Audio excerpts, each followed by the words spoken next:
Last term पर बच्चों हम लोगों ने डिस्कशन किया था एसिडिक स्ट्रेंथ का कार्बोक्सिलिक एसिड में pKa वैल्यू और Ka वैल्यू के बेसिस पर। आज के इस टर्म में हम लोगों को डिस्कशन जो करना है इसकी केमिकल रिएक्शन, और मैंने लास्ट टर्म पे आप लोगों को विड्रॉइंग ग्रुप के बेसिस पर ये भी बता दिया था कि किस तरीके से विड्रॉइंग ग्रुप के बेसिस पर आप लोग एसिडिक स्ट्रेंथ का ऑर्डर निकालोगे। ठीक है, ये भी मैंने डिस्कशन कर दिया था कि जब कभी भी हम बात करेंगे तो नेगेटिव आयन की स्टेबिलिटी जितनी ज्यादा होती है वो स्टेबिलिटी नेगेटिव आयन की ही क्या बढ़ा देती है, एसिडिक नेचर को बढ़ा देती है। फिर मैंने आपको यहाँ पर बताया था कि pKa वैल्यू जितनी कम होती है एसिडिक नेचर उसका उतना ही ज्यादा होता है। तो आज का जो कंटेंट हम लोगों को डिस्कशन करना है बच्चों, वो डिस्कशन करना है क्या, सबसे पहले केमिकल रिएक्शन उसकी है एस्टरीफिकेशन। ठीक है ना, कौन सी रिएक्शन है, एस्टरीफिकेशन रिएक्शन। तो चलिए जरा इस एस्टरीफिकेशन रिएक्शन को हम लोग देख लेते हैं, समझ लेते हैं क्या है। एस्टरीफिकेशन रिएक्शन का मतलब है द फॉर्मेशन ऑफ ईस्टर। जब ईस्टर का फॉर्मेशन होता है तो हम लोग यही बोलते हैं क्या, ये हमारी कौन सी रिएक्शन है, एस्टरीफिकेशन रिएक्शन। जब हम कह सकते हैं क्या होता है, कार्बोक्सिलिक एसिड, ठीक, कार्बोक्सिलिक एसिड की रिएक्शन जब किससे हो जाए, अल्कोहल से।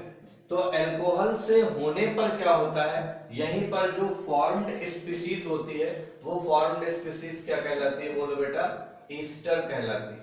तो ईस्टर जो होता है आपको पता है ये किस में यूज किया जाता है, परफ्यूम्स में यूज किया जाता है, क्योंकि इसकी बहुत ही अच्छी स्मेल होती है, गुड स्मेलिंग कंपाउंड्स होता है। तो कैसे बनता है चलिए जरा देख लेते हैं, यहाँ पर हम समझ लेते हैं। हमारे पास में ये RC डबल बॉन्ड को OH हुआ, इसकी रिएक्शन हमने किससे करा दी, बोलो बेटा, अल्कोहल से। यहाँ पर प्रेजेंस हमने क्या ले लिया, एसिड की, यानी कि हम लोग H2SO4 ले सकते हैं, डाइल्यूट एसिड है, ले सकते हैं यहाँ पर। तो ये H+ की प्रेजेंस में जब होता है तो इस जगह पर क्या होता है, कार्बोक्सिलिक एसिड जो है ये अपना क्या देता है, OH देता है, और एसिड जो है यानी कि अल्कोहल अपना क्या देता है, H देता है।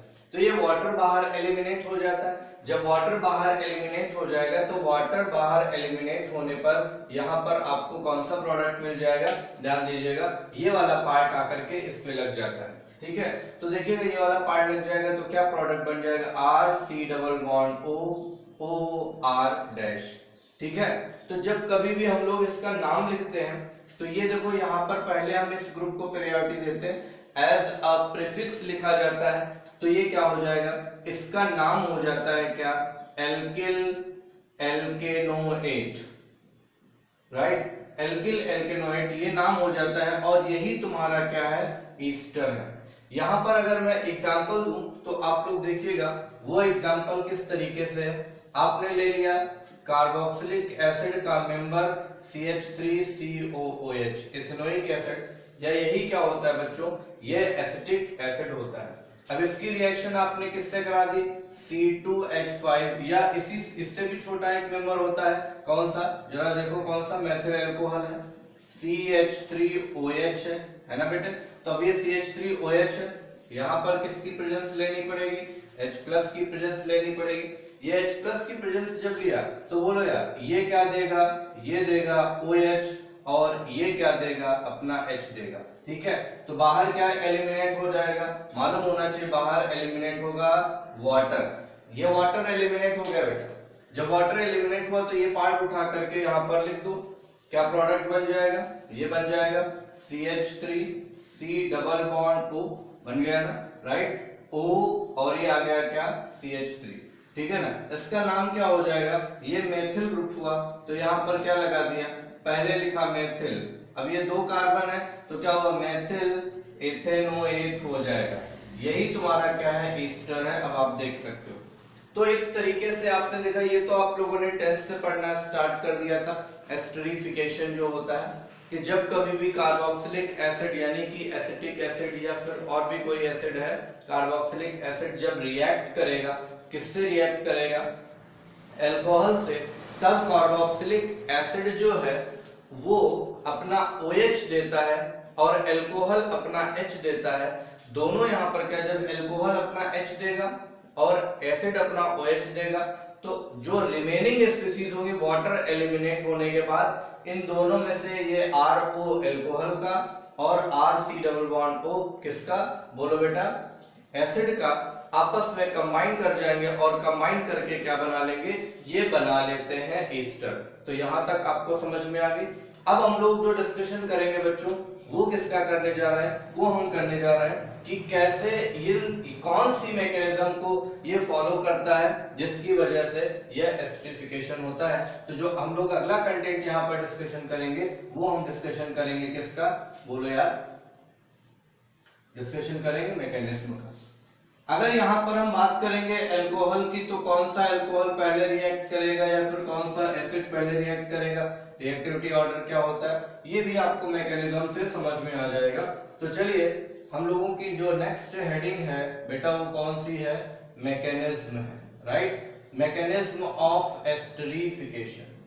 सबसे पहले आप देख रहे हो एस्टरिफिकेशन मैकेनिज्म में किस तरीके से, एस्टरिफिकेशन मैकेनिज्म में आपके पास में दिया हुआ है RC डबल बॉन्ड O और ये क्या है, OH है। आपको पता है यहाँ पर ये कैसा है, लोन पेयर्स है, ठीक है ना, लोन पेयर हो जाएगा इसके पास। यहाँ पर भी कितने लोन पेयर हैं आपके सामने आप देख रहे हो, ठीक है ना, उस पर भी 2 लोन पेयर है, ठीक है।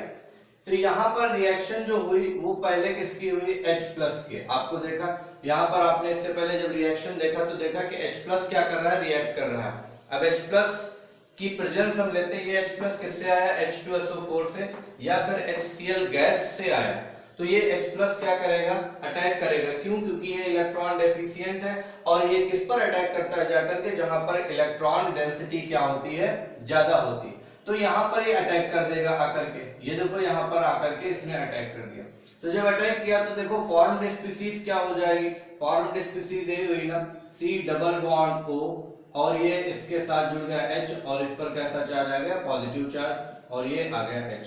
अब देखो यार, ये तुम्हारे सामने जो है ना, ऑक्सीजन पर पॉजिटिव चार्ज बहुत ज्यादा देर तक रह नहीं पाएगा।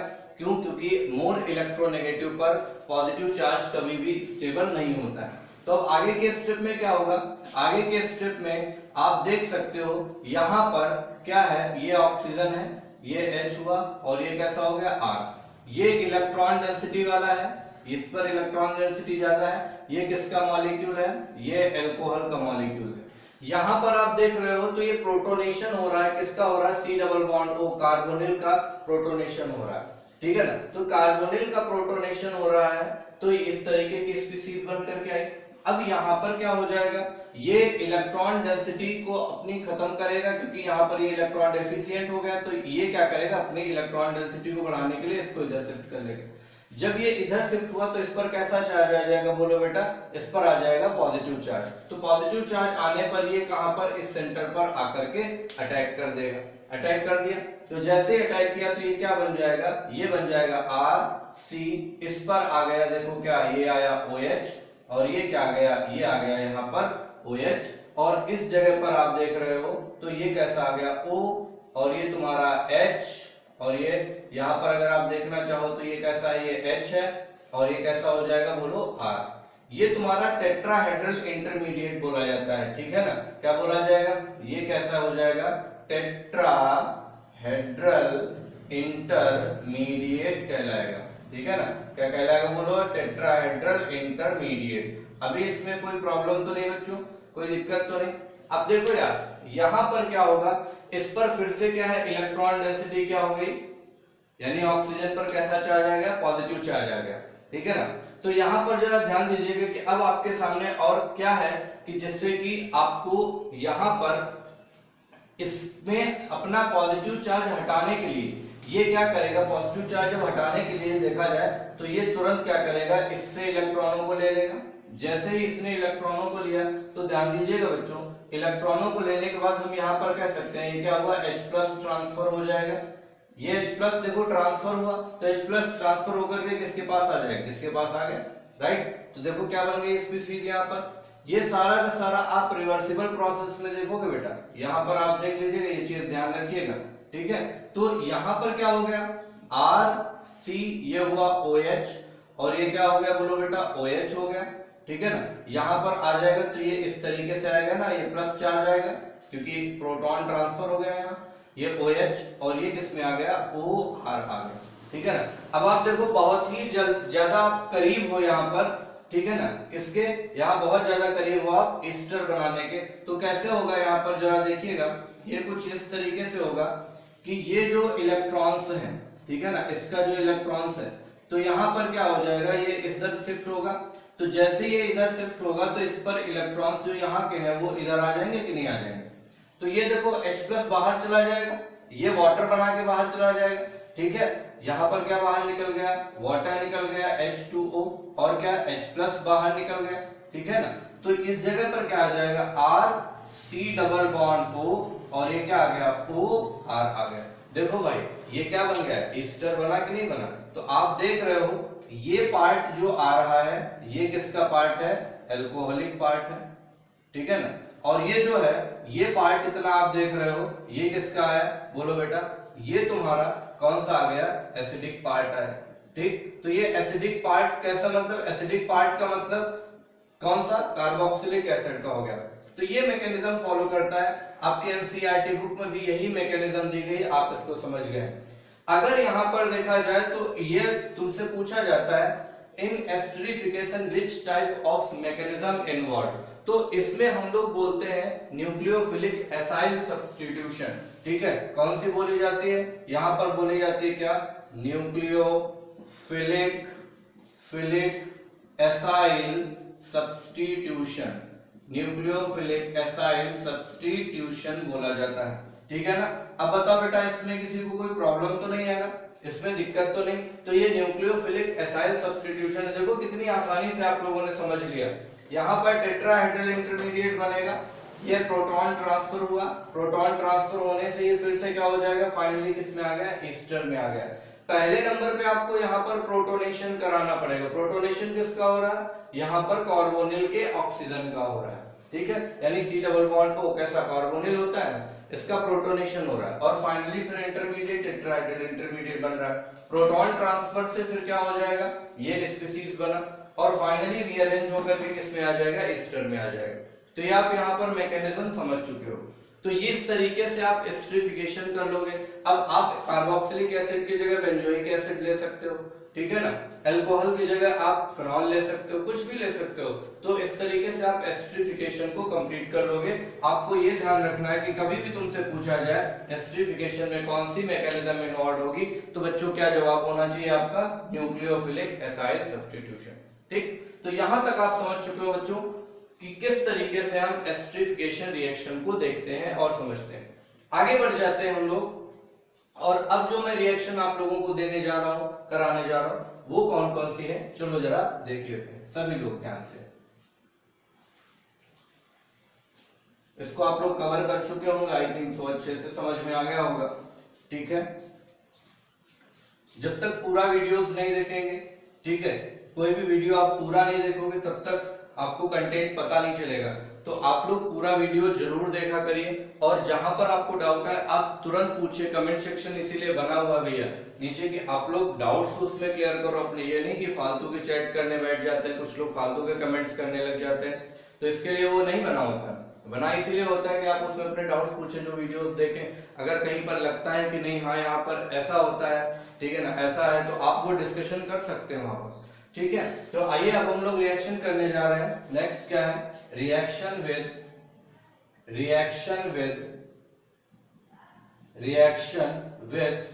PCl5 PCl3 and SOCl2।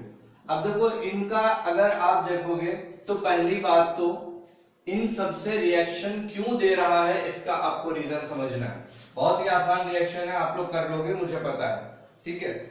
इन सबसे कार्बोक्सिलिक एसिड रिएक्शन क्यों कर रहा है, due to presence of hydroxyl group. किस वजह से, आप देखो तो कार्बोक्सिलिक एसिड को आप इस तरीके से लिखते हो ना, C≡O और ये OH, ठीक। तो एक प्रकार से ये जो बना है ये इन्हीं दो पार्ट से तो मिलकर के बना है, किससे, एक तो ये तुम्हारा एसाइल ग्रुप या इसी को एसिटा बोलते हैं। RCO को कभी भी अगर देखा है तो RCO को एसिटा बोलते हैं, ठीक है। और ये कैसा हो जाएगा, हाइड्रोक्सिल ग्रुप है। तो due to presence of OH group या hydroxyl group, right, carboxylic acid gives reaction with PCl5, PCl3 and SOCl2। अगर ऐसा नहीं होता तो ये रिएक्शन ना दे पाता। बच्चों क्लियर बिल्कुल समझिएगा, ठीक है, मन में डाउट नहीं होना चाहिए। हाइड्रोक्सिल ग्रुप अगर नहीं होता तो PCl5, PCl3 एंड SOCl2 से रिएक्शन नहीं देता। अभी मन में क्लियर हो गया बात, माइंड सेट कर लिया पूरा। तो चलिए यहाँ पर मैं आपको रिएक्शन अलग अलग करा के दिखा देता हूं। तो आप क्या लिख लेंगे, वहीं पर सिंगल लाइन लिख लेंगे क्या, due to presence of hydroxyl group carboxylic acid gives reaction with PCl5, PCl3 and SOCl2। Okay बेटे, चलिए सबसे पहले मैं आपको रिएक्शन यहीं पर करा के दिखा देता हूं। किससे, देखिएगा, रिएक्शन हम कराने जा रहे हैं PCl5 से। अब PCl5 से जब भी रिएक्शन होना तो यहां पर अगर हम लोग देखते हैं तो कैसे रिएक्शन होती है उसका मैं तरीका आपको बता देता हूं, हमेशा क्लियर हो जाएगा, कभी भूलोगे नहीं। आप कभी भी PCl5, आपको पता है PCl5 जब ब्रेक होता है तो किसमें आता है, PCl3 में और Cl2 में, PCl3 एंड Cl2 में होता है। चलो ब्रेक करते हैं, आप यहां से इसको ब्रेक करो, यहां से इसको ब्रेक करो, कर दिया ब्रेक, ठीक। Cl इधर दो, Cl इधर दो और ऑक्सीजन पर क्या दे दो, PCl3 दे दो। देखो यार प्रोडक्ट बन गया, क्या प्रोडक्ट बना, R डबल बॉन्ड O और ये Cl, फिर साथ में प्रोडक्ट क्या आ गया, POCl3 और क्या आ गया बोलो बेटा, HCl। अभी बताओ कोई डाउट है क्या, ठीक है ना। अब इसकी जगह पर आप कोई भी कार्बोक्सिलिक एसिड ले सकते हो, कौन सा ले सकते हो कार्बोक्सिलिक एसिड, आप एसिटिक एसिड लो, आप बेंजोइक एसिड लो, आप प्रोपियोनिक एसिड लो, रिएक्शन सेम यही होगी। तरीका पता चल गया ना, कोई कंफ्यूजन तो नहीं है। चलिए नेक्स्ट आ जाइए बच्चे, यहीं पर अगर हम PCl3 की रिएक्शन करें तो ये आपका पहला पार्ट हो गया क्या, PCl5 का, ठीक है ना, PCl5। अगली रिएक्शन जो हम करने जा रहे हैं वो करने जा रहे हैं क्या, RC डबल बॉन्ड O और ये क्या हो गया, OH हो गया, ठीक है बेटे। रिएक्शन मैंने करा दी PCl3 से। अब यहां पर देखो कितना क्लोरीन ग्रुप है, 3 है। OH यहां पर भी कितना होना चाहिए, 3 होना चाहिए, तभी तो ये क्या करेगा, फास्फोरस को अपने साथ लेकर के जाएगा। तो मैंने कितने मोल ले लिए, 3। अब ये 3 O और 3 H इस फास्फोरस को सेंट्रल एटम बना लेंगे। जैसे बना लिया तो बाहर क्या निकल गया, देखो बेटा H3PO3। आप नाम पता होगा इसका, H3PO3 क्या होता है, बोलो जल्दी से, फास्फोरस एसिड, ठीक है, क्योंकि फास्फोरिक एसिड या ऑर्थोफॉस्फोरिक एसिड का फॉर्मूला क्या होता है, H3PO4। ये तुम्हारा क्या हो गया, फास्फोरस एसिड या इसी को बोलते हैं ऑर्थोफॉस्फोरस एसिड, ठीक है। यहां पर ये चला गया, बताइए प्रोडक्ट क्या बन गया बच्चों, प्रोडक्ट आ गया RC double bond OCl। How many moles, 3 moles, ठीक है। चलो तो ये तो तुम्हारा किसका हो गया, आप देख सकते हो PCl3 से हो गया। अगला जो कंटेंट मैं करने जा रहा हूं वो किसका करने जा रहा हूं, मैं करने जा रहा हूं SOCl2 का। देखिएगा मैंने ले लिया RC डबल बॉन्ड OH, ठीक है, और ये क्या हो गया, SOCl2, ठीक है ना। देखो रिएक्शन करा लेते हैं, कोई प्रॉब्लम नहीं बच्चों, रूल्स पता होने चाहिए, आराम से हो जाएगा। SOCl2 है, यहां से इसको ये ब्रेक करो, यहां से इसको ये ब्रेक करो, कर दिया। एक Cl इधर दो, एक Cl इधर दो और SO बीच में दे दो, खत्म रिएक्शन। बोलो जल्दी से, क्या बन जाएगा, RC double bond OCl, acid chloride या यहाँ पर कार्बोक्सिलिक एसिड क्लोराइड बन गया, और साथ में क्या बनेगा, SO2 और HCl। ये दोनों ही प्रोडक्ट किसके फॉर्म में होते हैं, गैस के फॉर्म में होते हैं, चला जाता है। तो आप लोगों को गाइस यहाँ पर समझ में आ चुका होगा कि किस तरीके से इन तीनों के साथ में ये रिएक्शन होगी, ठीक है ना। आप कार्बोक्सिलिक एसिड की जगह पर कुछ भी ले सकते हो, कुछ भी में क्या, आप एसिटिक एसिड लो, आप प्रोपियोनिक एसिड लो, कुछ भी ले सकते हो, ठीक है ना। तो चलिए नेक्स्ट जो हमारे साथ आती है वो अगली रिएक्शन कौन सी है, रिएक्शन विद अमोनिया, ठीक है ना। तो आप इसका स्क्रीनशॉट ले सकते हो, आप इसको देख सकते हो। नेक्स्ट आते हैं हम लोग क्या, रिएक्शन विद अमोनिया। ध्यान से देखेंगे, बहुत अच्छी रिएक्शन है अमोनिया के साथ की रिएक्शन।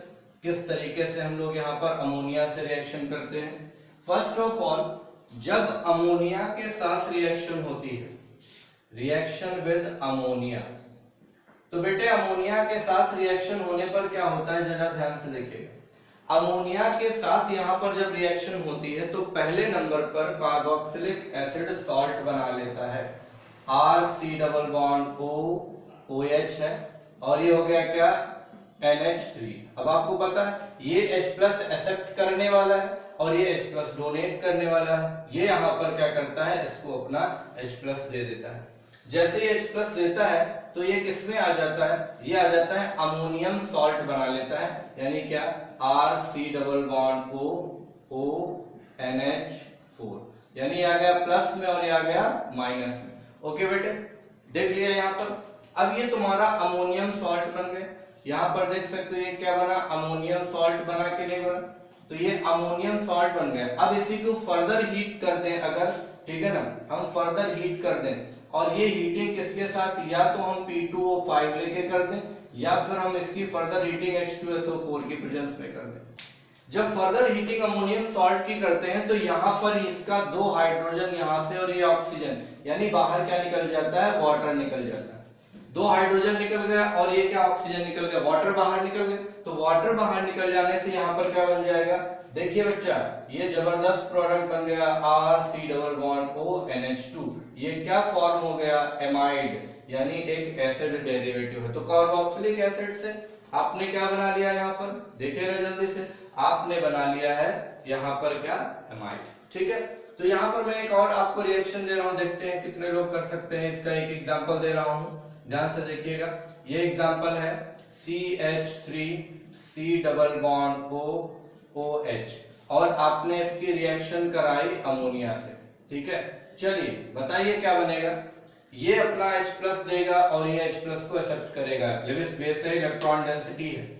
जैसे ही एक्सेप्ट करेगा तो यहाँ पर क्या बन गया, ये बन गया CH3C डबल बॉन्ड O- और ये आ गया क्या, NH4+। ओके बेटा, O- NH4+। फिर से हमने क्या किया, इसकी फर्दर हीटिंग की। फर्दर हीटिंग करेंगे किसकी प्रेजेंस में, P2O5 लेकर के या H2SO4 लेकर के, कर दिया। तो जैसे हीटिंग किया बाहर क्या एलिमिनेट हो गया, वाटर। क्या बन गया, ये बन गया CH3C डबल बॉन्ड O और ये आ गया NH2। नाम जानते हो, नाम होता है क्या, एसिड एमाइड होता है। ठीक है, या यही क्या हो जाएगा, इथेनामाइड होता है, यानी देखो ना तुम्हारा 2 कार्बन का इथेनामाइड। ठीक है ना। तो चलिए मैं गाइस आपको और रिएक्शन दे रहा हूं, और वो रिएक्शन क्या है, यहाँ पर ये इस तरीके से इस एसिड की रिएक्शन कराना है। ये COOH है। ठीक, इसका नाम जानते हो क्या, इसका नाम है थैलिक एसिड। राइट, क्या नाम है, थैलिक एसिड। अब ये थैलिक एसिड है, 2 मोल आपने ले लिया अमोनिया के। चलो बच्चों करके दिखाओ, 1 मिनट का टाइम आपको दे रहा हूं, जल्दी से करिएगा इस रिएक्शन करके बताइए। तो इस रिएक्शन में कैसे होगी, चलो जरा देख लेते हैं। सबसे पहले ये यहाँ पर 2 मोल अमोनिया को अपना हाइड्रोजन देगा। तो हाइड्रोजन देने पर देखो बच्चों क्या बन जाएगा, ये बनेगा यहाँ पर इस तरीके का प्रोडक्ट। ये सॉल्ट बन गया COONH4 COONH4। ठीक है, जब फर्दर हीटिंग की यहाँ पर, तो हीटिंग करने पर, फर्दर हीट करने पर आपको पता चल गया ये क्या बन गया, यहाँ पर ये आ गया CONH2 एंड CONH2। अब यहाँ पर एक जरा आप लोगों को ध्यान देना है बच्चों कि अगर इसकी स्ट्रॉन्ग हीटिंग करा दी जाएगी तो क्या होगा, यानी कि स्ट्रॉन्ग हीट करने पर, स्ट्रॉन्ग हीट जब करते हैं तो यहां से एक NH2 ग्रुप और एक ये H बाहर निकल जाएगा, यानी क्या बाहर निकल जाएगा, अमोनिया यहां से एलिमिनेट हो जाएगा। जब अमोनिया एलिमिनेट हो जाता है तो ये कुछ इस तरीके का बन जाता है, जरा देखिएगा बच्चों, बनेगा C डबल बॉन्ड O और ये आया NH, और यहाँ पर आ गया क्या, C डबल बॉन्ड O और ये आ गया NH। नाम जानते हैं इसका, नाम इसका होता है थैलीमाइड। क्या नाम हो जाता है, बोलो, थैलीमाइड। ठीक है ना। तो आप देख रहे हो इस तरीके से स्ट्रॉन्ग हीटिंग करके हम थैलिक एसिड से अमोनिया के साथ रिएक्शन करा के हम लोग क्या बना सकते हैं, यहाँ पर बताइए बच्चों, हम लोग बना सकते हैं, देखो क्या, थैलेमाइड।